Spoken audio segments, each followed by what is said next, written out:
So again, welcome to Open Hwoarang Lessons. This is the third bonus episode for Open Hwoarang Lessons. And the move I want to talk to you about today, or setup rather, that you saw in the thumbnail, again when this video gets edited, is this. The chainsaw heel. Okay, that was a misinput, right? This one, this move. Chainsaw heel, this move. So, this move comes from standing 4, so now it's an 11 frame move. But is it natural? That is the main question. Is this a 11 frame punisher? Spoiler alert, it's not. So again, I have the computer at guard all, stand guard all. So if it's a natural combo, it should connect. But if it doesn't, it's supposed to get blocked. So we'll see what's natural and what's not natural. So we do 4, 4, 3. And as you can see, it is a negative 15 move on block, which means you are basically going to get launched into the air and you're going to have your butt at the wall, and then Oki ensues, and then you just have to keep guessing for your life. Sometimes it also becomes negative 14 on block, depending on the distance. And depending on the distance. You already know. Depending on the distance, you say. Yes, depending on the distance. The frame data for this move, chainsaw heel, the frame data changes the farther it gets blocked. You see that? Negative 13, negative 12. That can also be what you call this, negative 11. Oh, we're back to 13. But you see, you're not getting negative 10. And even when it was negative 12 and negative 13, there's no way you're punishing this. Not at all. So I'll have Hwoarang here repeat action. So we're gonna have him record, jump. And I'm gonna attempt to punish this as Hwoarang. He's not gonna be able to punish this, but I'll just show you. That's not gonna reach. And that's the only thing Hwoarang has in his arsenal to punish something that's, again, 13 frames, force crouch. Force crouch too. So you're standing, if you have a really solid standing 13 frame punish, you can't do that because you're gonna have to crouch cancel and then do the move. So you spend 1 frame, so that becomes a 14 frame standing move already. So nobody's gonna be punishing this move, not unless you're doing it, again, up close. Oh yeah, and this move is what do you call it? It's not NCC. If it was NCC, that's 29 damage, right? You're going to be eating 47 damage. Plus guaranteed damage. So that's 63 in total, according to practice mode. It knows its math. It knows its math far better than I do. So yes. So I didn't want to just tell you that. Like, this move is crazy. We should start using it. No. You should use it in tandem with something else. And the setup I wanted to show you comes off the Hell Sweep. That's a safe setup. So if you thought your opponent was going to challenge it, you know, that you're going to challenge your Oki, this is one way to tell them, do not challenge my Oki. And it also helps you shave off the time. This will shave off maybe 1 or 2 seconds. So it's really, really good for the time scams, if you want to call it that. Whether you can either A, just jump back and then do it because its hitbox is just crazily, long. Or you can do it off the Hell Sweep as Oki. But of course, there are cons to this Oki, right? Or setup. Number 1 is that it's backdashable. So you saw I did the 4-4-3. I didn't do 4-4-4-3, which is what I did when I jumped back. So if I have the opponent here set to backdash, so if I have Hell Sweep, and then I do 4-4-3, it whiffs. And if they read that, that's 1 back 3, 1 JFSR, 1 God Fist, 1 DF2 away from just losing the rest of your life bar.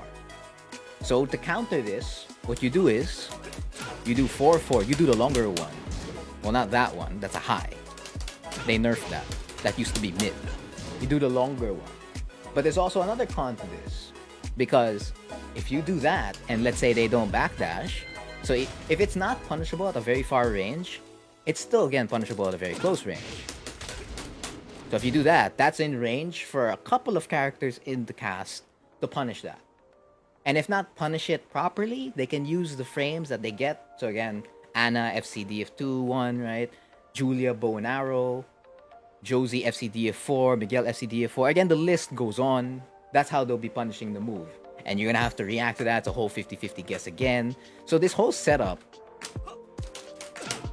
is a 50-50.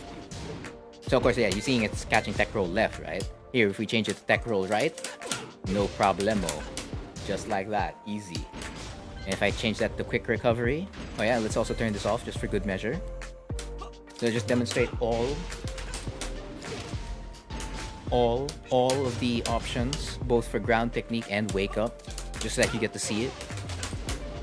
You see? Not only backdash can beat it, back quick roll can beat it. So against back quick roll, you'd have to 4-4-4-4-3. That's a lot of 4s. So against wake up backwards here, you just do it. That way you can see all of it. And that's really low. That's really long. That's crazy. That is crazy. And of course, this is not accounting for, of course, opponents who are waking up sidestepping. Of course, I only accounted for waking up backdashing. Because I don't know that many opponents who actually successfully wake up sidestep. In match, right? In match. I haven't encountered that many of them. And of course, front roll. See, that's -12. This move is -15 to -14. And if they roll forward, they can still block it, but that's only -12. So you're not eating a lot of damage for it. Side roll left. Oh, that whiffs. And you're gonna get punished for that for sure. There's enough frames in between. Side roll right. Are both side roll? No, side rolls are not created equal. They are not created equal. Wake up mid kick. That loses just in time, right? Then of course wake up low. That loses too. Recovery kick. Then spring attack. It loses there. So of course, can you interrupt this with a quick while standing move after tech rolling?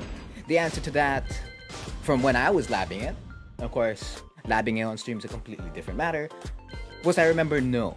So of course, I'll have Hwoarang here attempt the setup. So that's going to be hell sweep, not that one. Not bird kicks, we don't need that right now. We're not going for wall carry. So of course, record. Whoa. Hell sweep. And then hold back a little bit just to ensure that you are completely safe. From what I remember, there is no way you can do anything here.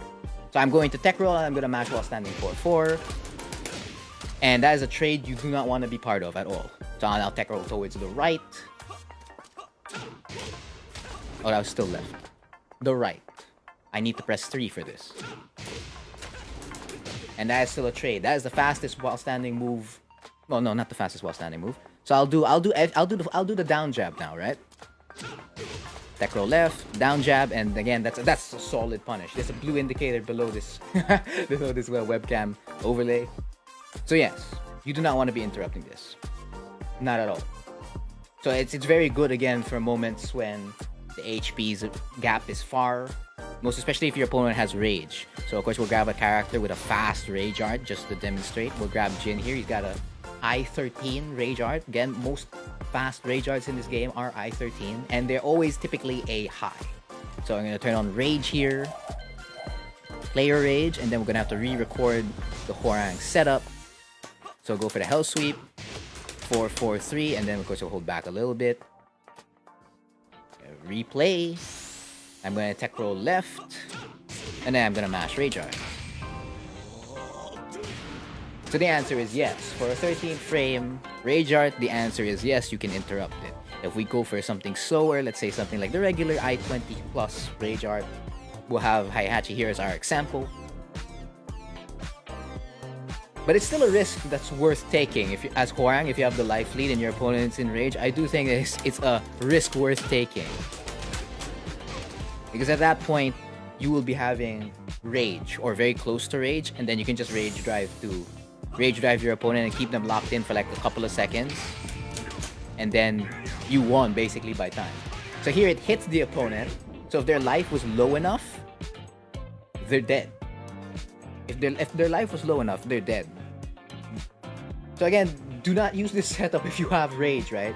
As you, the Hwoarang, right? As the Hwoarang, if you are low at life, I highly do not recommend you do this setup. So of course this setup cannot just be done off what they call the hell sweep. It doesn't have to, you don't have to do it off the hell sweep. You can also do it off a regular combo like this. Over here, DF2, do the frontier combo. Oh, yeah, I did forget to mention, it's not just about chainsaw heal. It's also the RFF variant that you could do. 4-3. Again, same frame data for it. It's going to be here somewhere down below, again, when this video gets edited. Same jazz. Now, this one's for combo. So if there's one where you're just jumping back, so you can just jump back 4-4-3 or 4-4-4-3 if you know they're backdashing, and if you know they're not backdashing. Then you can also just backdash 4-3 if you got the distance right for it. And then, of course, you can go off any move that knocks down. So that also counts for DF4 on counter hit. You can just dash up once and then RFF 4-3, and that's delayable. If 4-4-3 itself is delayable, but RFF 4-3 is far more lenient with being delayed in terms of timing. So we're gonna have it record here. I'm gonna move forward. What I'm gonna do is again tech roll left. And that's a trade wherein I did the timing wrong. So of course the number of hits for this setup also matter. So how many hits was that again? 7 hits.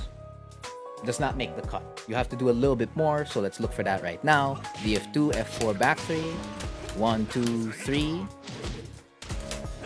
How about that? Reset, hold forward. Of course, Hwoarang launches away. He's going to get his 8 hits. I believe I delayed that one. And if not that one, that means you have to do a little bit more. So it has to be explored way, way more. And of course, that's going to be fun for you, if you're a Hwoarang enthusiast, to lab. So there you go, just like that. So I was delaying it. So 7 to 8 hits is what I remember when I labbed it off stream. On stream, I didn't get the 7 hits right. So there's a specific timing you have to do. And there's a limit to how much you can delay the 4-3. Of course, 4-3 delayed on hit. Oh, well, not on hit. Like, up close will never change its frame data. So the frame data for 4-3 will always be the same. RFF 4-3 will always be the same even if you delay it. So I'm going to go back to Hwoarang here just to demonstrate it. And of course, it's also not a natural combo, so you're not going to get big reward for it. You'll only get big reward for it on counter hit. I believe this move is NCC as compared to Chainsaw Heal, where if this one connects, the other one connects, and then you get a free RFF forward 3 or a free right plasma blade. And that's not 84 damage, so just here for... so that we know that's 50 damage in total. I believe 4-4-3 is only NCC if the second hit of 4-4 does connect, and then that's when the whole thing connects, and then you get around 57 damage if they tech wrong. And then of course that's plus back 3 or plus LFF FF3, and that's going to be a ton of damage. Of course, the more guaranteed ones, like consistent ones, you do RFF F44, the right plasma blade. Just be wary when that hitbox doesn't work. Yeah, it's season 4 and that hitbox still doesn't work, even if they did increase the lowered hitbox, yada yada yada. So of course I was going to demonstrate 4-3 here, so even if I delay this will still remain negative 15. But if I, of course, again, this does increase the farther you go, so that's negative 14 the farther you go. As you can see, look how far this leg goes. Just look how far this leg goes. 13, 13. I'm trying to get this even farther. We should get a 12 soon. Somewhere around distance, I believe, around 4. Oh no, it's not that chunky. Like that. That's really chunky. That's pretty far from your opponent. There, you got the negative 10 as well. So feel free to explore this cheese, right? This is, I'd say, not as utilized because a lot of Hwoarangs do shy away from this because it's hard to use this in, let's say, neutral. So of course you can just also randomly throw this out because again, the hitbox, as you can see, just really chunky. It's just really big. Really like you could get surprised like the moment you attempt to walk in. Okay, I'll demonstrate that one before we wrap up the whole lesson. Like if a Hwoarang's randomly doing this, right? And like if you feel like you could punish him, like you walk in, oh, okay, that's what happens. Or if you're really late, that's what happens. And if you feel like you got it on point, of course that's if you're doing a power crush, but let's say you got it on point. I tried doing Peacekeeper there, I tried doing forward 1+2 there, I tried doing back 3 there. And of course, double claymore, DF3-4, which is again the lesson previous before this. Again, links in the description below. So yes, it's one of those cheeky moves you could use to like catch your opponent off guard. Like the same way Miguel's with standing 3-4. So that way, when you walk in, the 3-4 of the 4 counter hits launches, and then they get a free combo. So yeah, again, underutilized cheese. Hopefully you can start using it more, right? And explore more and more scenarios, lab it out more thoroughly, so that you can see if you can beat more rage arts, maybe if there's a specific distance, a specific timing, and all that. And of course, if you have all the other timings for this one as well, like see, after counter hit DF4, well, that's not counter hit DF4. After counter hit DF4, the timing's a little bit wonky on this one, so, you know, feel free to explore. You can post it on Twitter, Facebook, YouTube, whatever, right? Feel free to tag me as well at FPism. It's just above my head. I'd love to see what you call this, that you cook up with. So again, that's been the bonus lesson, the third bonus lesson for Open Hwoarang Lessons. So that's been the cheese. I've been Frontier. And again, thank you for watching. Yeah, so I guess love for the cheese is beautiful. It's beautiful cheese. I've used it a couple of times already in Cheese Dojang, and nobody's noticed.